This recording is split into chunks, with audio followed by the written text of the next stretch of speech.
We had started with the frontline computerization, and then we started consolidating the database through a data warehousing. And then we found that yes, we have to go for a web-enabled services as well.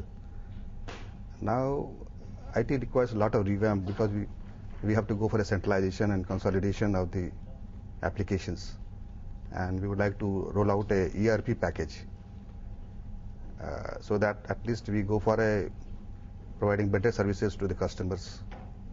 CRM will be a very big initiative for our company, especially customer retention, then tagging value-added services to various profiles of customers will be the buzzword. We have been, we have been focusing more on the open source technology, especially our partnership with Red Hat Linux. We have been using that, especially for the corporate mail messaging system. We started with a limited functionality, but thereafter we enhanced the functionality, and we saw that we can use it very effectively.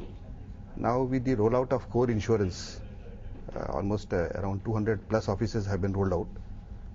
We are thinking of doing that rollout on thin clients technology, deploying thin clients to optimize the cost and other advantages. IT has, especially through consolidation, we can do a lot of compliance.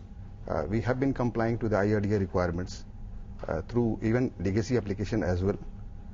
We had difficulty in getting the incremental data flow from our branches to head office and then supplying the data to IRDA. But we have improved we established a MPLS VPN network so that we can pull the data from the operating offices to the head office. Now we thought that we have a centralized application, we can comply it in much better and faster way. We have implemented MPLS VPN technology for a unified communication. Now we have seen the effectiveness of that technology. We can log on from a centralized application to any remote locations throughout the country, even to locations like Noonmati in Guwahati, or even places like Lakshadweep. So we have seen that it can effectively be used for video, voice, and even otherwise also for data also.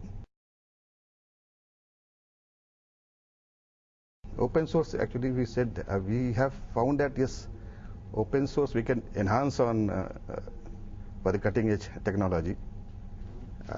First of all, RoI, we can have a very better RoI.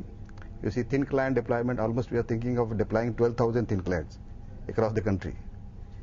If we go by the operating system cost and other managing security and other things, you can determine the RoI by yourself.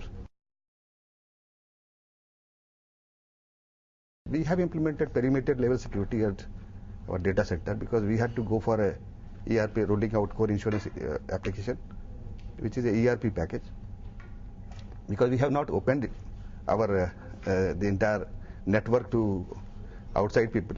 But now when we are opening it on the internet, we thought that enough things have to be built up. For example, we have gone for procuring almost 2,000 RSA tokens we have purchased for two-factor authentication. Centralization and B2B and B2C integrations are, you see, you have to integrate all your application. Especially, there are a lot of requirements from your business and business partners. For example, insurance company has a lot of tie-ups for servicing. Even with banks also, you have major tie-ups within State Bank, Corporation Bank, and other banks. And they are asking, because they have a portal, you would like your portal to talk to their portal for n number of services. First of all, there are enough security built in the kernel. There are n number of technologies which are built in, like virtualization of servers. At the operating system level only you have all those things which are built in, which can easily be harnessed. For a public sector concern, you see, customer becomes the focus area. Especially public sector, you have large customer database. You would like to profile them, segment them, and not only profile and segment them, but provide them some value-added services to them, so that they feel happy.